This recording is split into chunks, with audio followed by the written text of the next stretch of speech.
exercise caution. Don't wade into floodwaters. Be careful with how you're using ladders. Use generators properly. Make sure it's outside your home. Don't run that generator inside. So we are now in the situation where everything has been stabilized, and so you have to make the proper decisions and just know that there are still some hazards out there. We see debris. Probably not as much debris, quite frankly, as I anticipated 48 hours ago when you were looking at what the storm was doing, but you have a lot of debris. If you have debris interacting with power lines, don't mess with it. People will come and be able to get that handled. So please exercise caution. If you need assistance with things like helping with your house, we have all the organizations that are now descending on Florida again. They're all part of the Activate Hope mission through the Division of Emergency Management in Hope, Florida. We have a 24-hour hotline, 1-833-GET-HOPE, 1-833-GET-HOPE.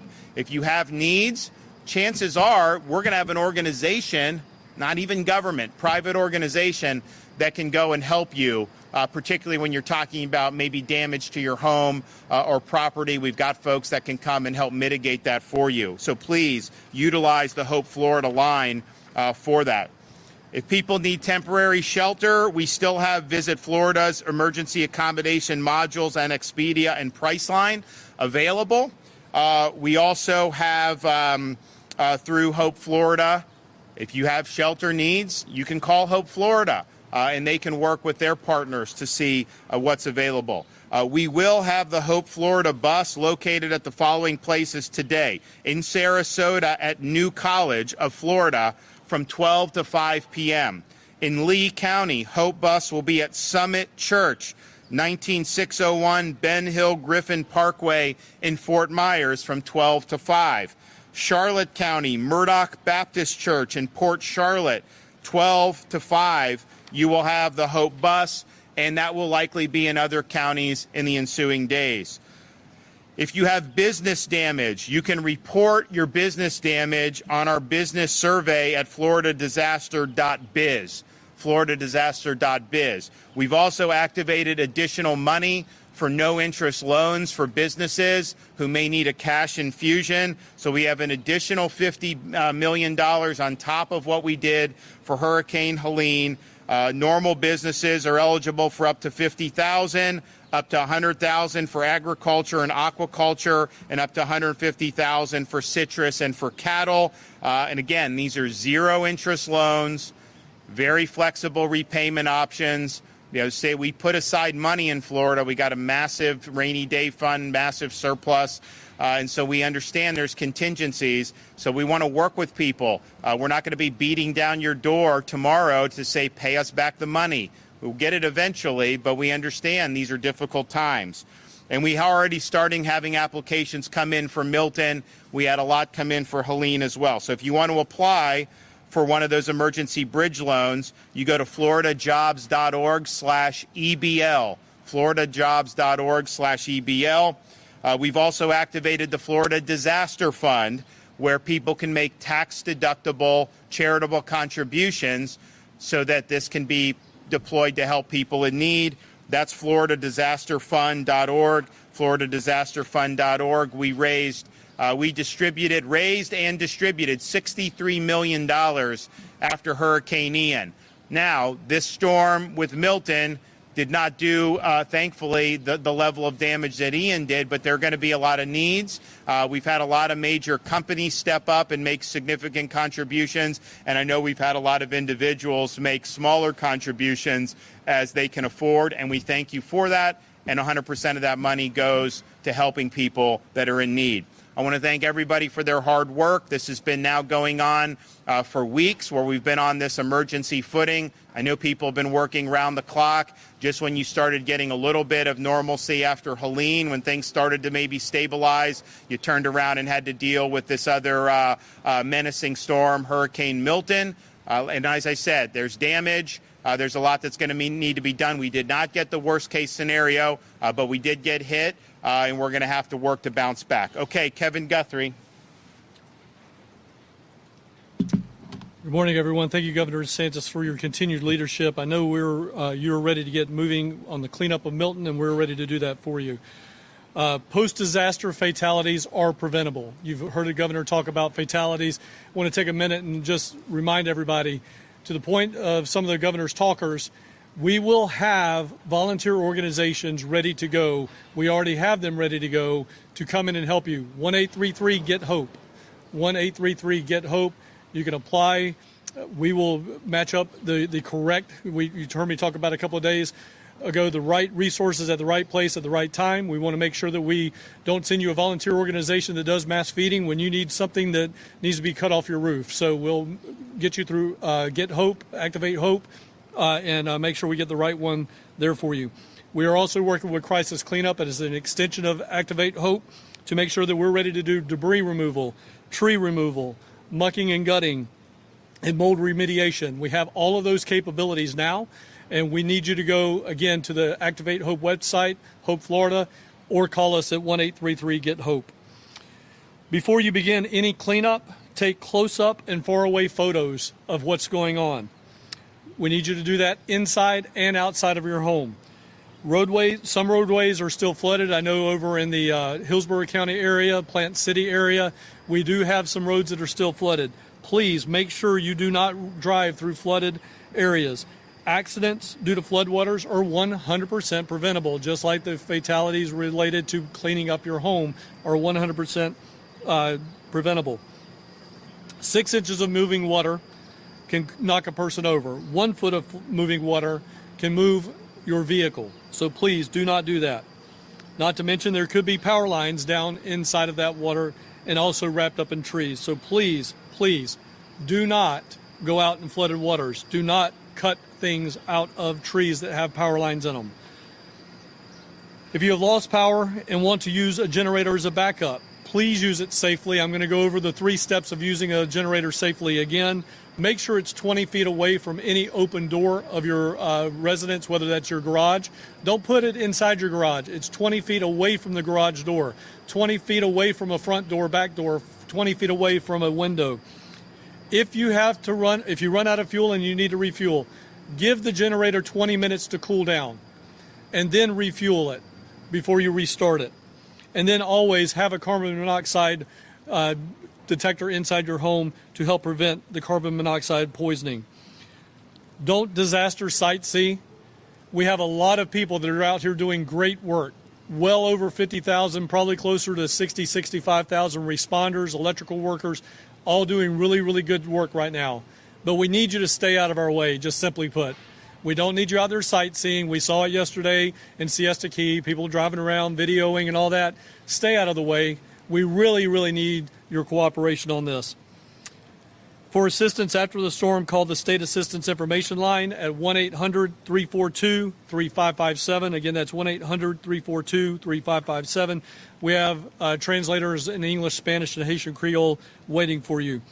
As always, our best way to get updates on the web is at floridadisaster.org/updates for all the information on other organizations helping us out. And then for the most up-to-date, to-the-minute updates is follow us at FLSERT on X and Instagram, and on Facebook at FDEM. Again, Melissa, thank you for your partnership and your cooperation in this. General Haas, same thing. Governor, as always, thank you for your leadership. Okay.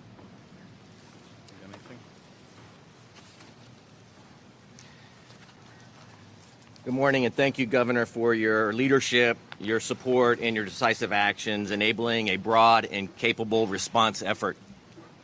I'd also like to thank Director Guthrie and his team, as well as our fellow response teammates, for their tireless efforts in safeguarding our citizens and state. The Florida National Guard currently has 9,000 guardsmen activated, with 6,500 forward deployed, as the Governor mentioned. Our available force represents the largest National Guard response in Florida. So it's a tremendous response effort. We're currently conducting ongoing response efforts consisting of search and rescue, ground and air reconnaissance, humanitarian assistance, route clearance, and high-wheel vehicle support. And we're beginning the phased transition to response efforts, as the Governor mentioned. in coordination with our state and local partners. Our available equipment includes 31 rotary wing aircraft, over 440 tactical vehicles, including 140 high-wheel vehicles, and 5 hard-bottom boats. We're currently supporting 23 counties with 192 active missions, including point of distribution sites with 30 active pod missions. We're grateful for the support of our mobilized state-to-state National Guard partners, which included over 3,500 partners, 19 aircraft, in 20 states. As the governor mentioned, we're transitioning to recovery operations and will begin a responsible right-sizing of the force, which will mean redeploying those soldiers back to their states and the recovery operation being largely a Florida Guard response. Governor, the National Guard is fully mobilized and stands ready to support the citizens in the state of Florida. Thank you. Melissa? Good morning, everyone. Melissa Seixas, State President for Duke Energy Florida. I first want to start by thanking Governor DeSantis for his unwavering support of our employees, and also to Director Guthrie for his support as well. I want to give an update on 3 primary areas. One, where we stand as far as outages across the state of Florida and here in Pinellas County. Talk about our restoration, and really need to reinforce the safety messages that the governor just shared with all of you. So first, from an outage perspective, Duke Energy Florida serves 35 counties across the state of Florida. We have approximately 850,000 customers off at this time. As of 11 a.m. this morning, we have already restored about 350,000 of those. From a resource perspective, we brought 16,000 workers into the state of Florida, both pre-storm and over the course of yesterday, and we have additional people arriving today. They are staged around the state, from Bexley Properties in Land O'Lakes, the Villages, the Brooksville, Tampa Bay Regional Airport, Manheim, Orlando, and Winter Garden, Ritchie Brother Auctioneers at I-4 and US 27, the Sebring Raceway, Seminole Town Center as well. So here in Pinellas County, where we all stand, we currently have about 400,000 customers off. Pinellas County is our most populated county that we serve. We have restored about 50,000 customers. Yesterday was a day of damage assessment and the beginning to restore critical customers, hospitals, water treatment plants, shelters, 911 centers. Today, we started full board, 1,000% moving very quickly into restoration. So we will begin to see these numbers quickly decrease, the outage numbers. An important milestone for today on the outage front, we will provide later today a global estimated time of restoration for our customers. We realize that you all need information on when we expect power to be restored, but I am here to tell you this is not weeks, this is days. So please keep informed by visiting duke-energy.com. If you're signed up for our outage alerts, we'll provide you text message updates as well. But our forces are here. And I want to also talk about the staging areas that we have in Pinellas County. We have them at St. Pete Clearwater Airport. We will have parking of bucket trucks at Countryside Mall. We will also have parking at Raymond James. And of course, we also have them, you will see them at our very iconic Tropicana Field that has a bit of a different look these days, but we will have about 800 resources there by the end of today. So we are 100% committed to getting our customers' lives back to order. We know that the first step is power restoration. We take that job seriously, and we will continue to do that. But again, this will not be weeks of interruptions to our customers. This will be days. Please look for that estimated time of restoration today. But please, I know people want to get back home, feel like they have some kind of control, clean up their yards. Always, always assume a downed line is energized. It is not Hollywood. It does not always have to arc. It does not have to sizzle. It can be a silent killer that is caught up in debris, trees, bushes, flooded waters, flooded areas, as the governor said. We have seen this too many times where customers inadvertently make contact and it comes to a very tragic end. Please stay safe. It is still a dangerous situation out there. We will be here to restore your power, and of course we will continue to work with the state of Florida and all of the officials behind them. I want to thank them as well, from the state to our local officials. They have been great partners in this effort. Thank you. And is it your assessment so far that that there's not necessarily a need for a complete rebuild, that's mostly just reconnects? Yes, sir. It will be more energizing. There'll have to be repairs and fixes, but not the kind of rebuild that we had to do like on the barrier islands after Helene. Yeah.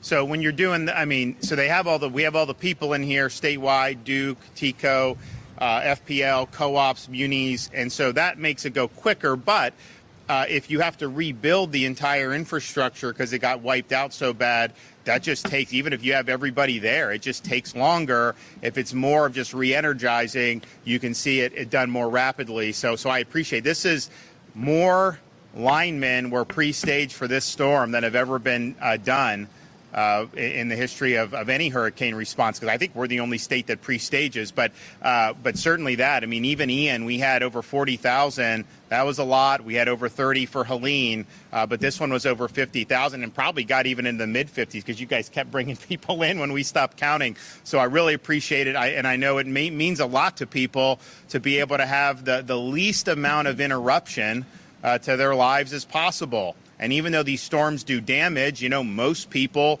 thankfully, don't suffer catastrophic damage from it. So if you get the power and everything working again, that we can kind of get more people on their feet quicker. So I want to thank everybody that's been involved for that. I mean, I've seen some of these linemen from all over the continental United States that have come here to be able to help. And my sense is, with what I saw in Sarasota when I was down there, that you're looking likely with FPL probably more just re-energizing, reconnect, rather than having a complete rebuild. That's just my assessment comparing Ian to comparing what I saw out on the coast of the barrier islands in Sarasota. So if that's the case, they've already done, 1.6 million, and the storm left yesterday afternoon. And so you got 2.4 million as of this morning, and I guarantee you're going to have people that are going to get this power throughout the course of the day. So thank you for doing that. Okay, we got a question. Yes, ma'am.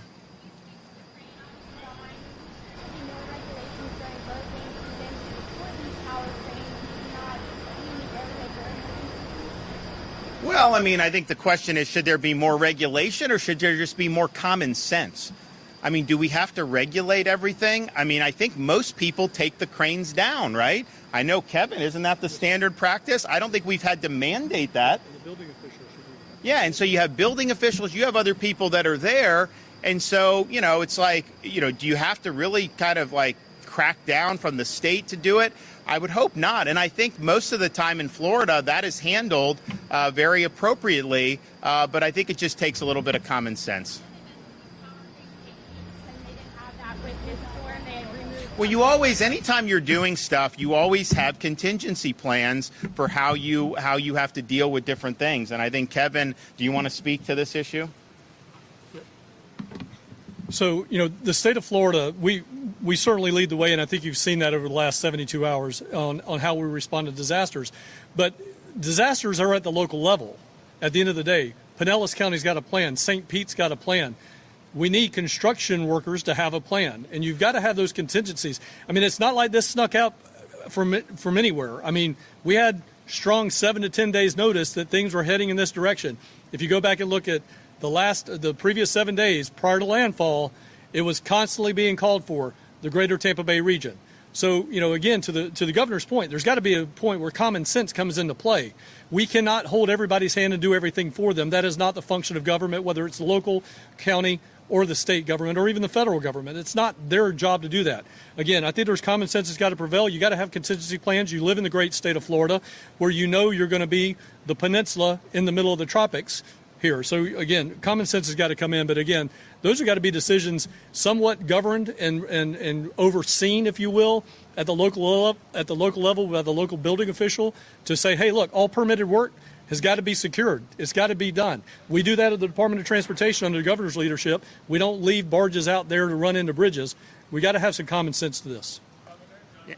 And And I don't buy this idea it takes weeks to mitigate. I don't accept that at all. I mean, just think about the stuff that they said. I mean, they say the debris takes 6 months to a year, and then we got 40,000 cubic yards of debris off the Pinellas beaches just by bringing all of our people, pausing road construction, which is also very important for Florida, coming over in this rapid 72-hour, and you got rid of over 3,000 truckloads of debris. So, things can be done. You just have to, have the wherewithal to want to do it. Yes. Some clarity on what exactly happened with the staging at the Trop. Who was originally staged there, and were there still cots inside when the roof was blown off? Kevin can do that. The only thing I will say is, Kevin had told me, days before the storm, Trop can only handle 115. We're going to watch the track. If it's within a certain amount, we're going to redeploy, and that's exactly what they did. So that was planned for the whole time. So, again, as you saw, there was damage at Tropicana Field. There were cots there. I don't know whose cots they were. I can tell you we had 20,000 cots. All 20,000 of our cots went to all of those shelters that we opened. The governor came up again and supported us on doing what we call shelters of last resort.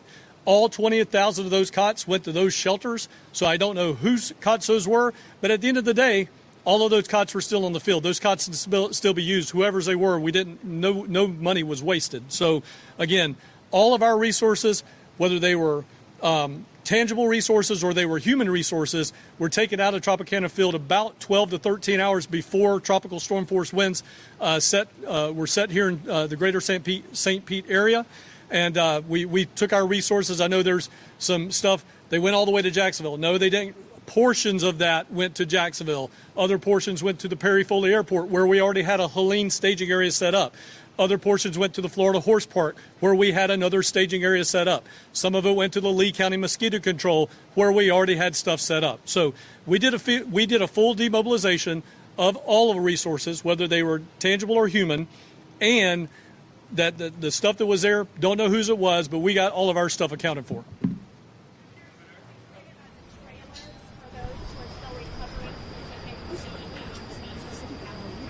About getting the mobile travel trailers. Yeah, so that program is active, and that would apply for Helene or for Milton.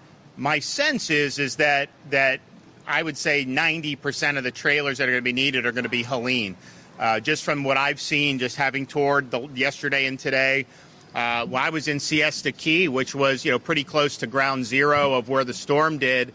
And most of what I saw, there was damage, but I saw mostly the debris from Helene was there. And I talked to some guys who own some hotels out there, and they said that Helene was much worse for them than this was. So my sense would be that there may be additional need for trailers as a result of this, but I still think the bulk of them are going to be from Helene. So you can request a travel trailer through Hope Florida, 1-833-GET-HOPE, 1-833-GET-HOPE.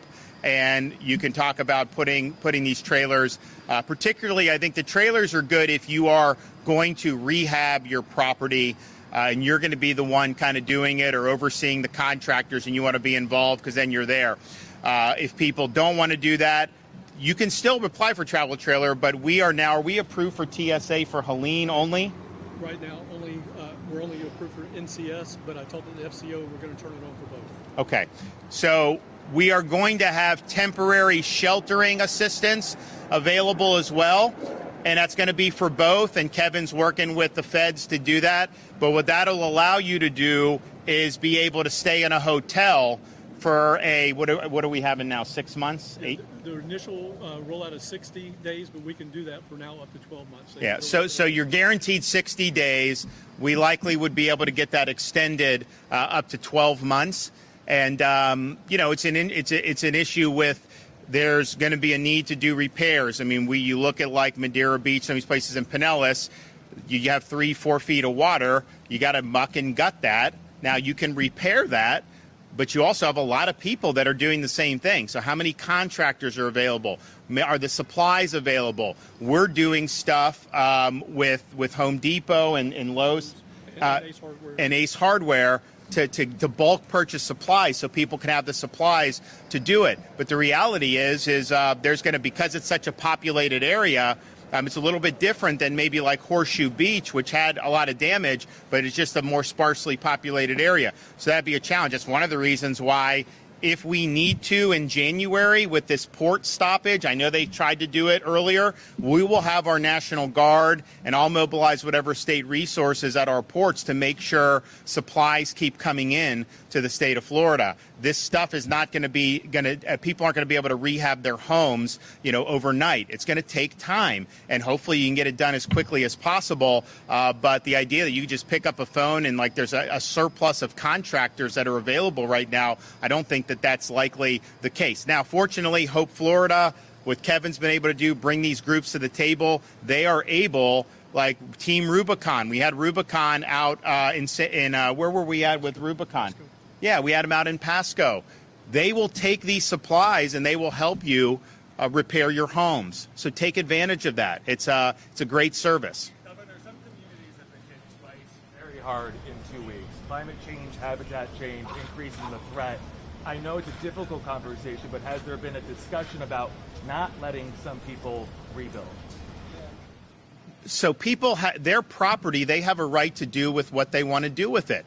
And it is tough when you have two back-to-back storms, no question. But I will tell you this, keep in mind also the people in North Florida, they got hit with Idalia in 2023, and so they had damage. So they spent all this time rebuilding, and then they get hit a year later, and that wipes away. So that is really bad too. So yes, these are things that are very tough. What I see is people have a lot of resilience. I know there's people who are interested in, and when we had Hurricane Ian, people were like, oh man, and that probably was the most significant storm that we've had. I mean, Michael was stronger, but Ian was so big. I think the total damage was probably more on that. And a lot of people were saying, oh, are people going to want to live in Southwest Florida? And within 2 weeks, you had people buying up homes. I mean, people wanted to get down there. So I think that there's always going to be a demand to live in a beautiful part of the world.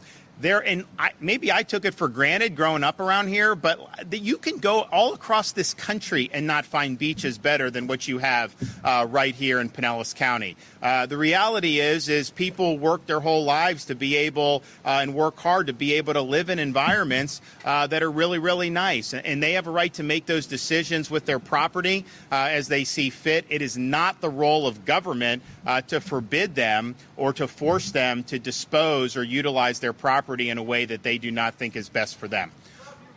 All right, love you too. All right, we'll be back, guys. Thank you. We'll see ya.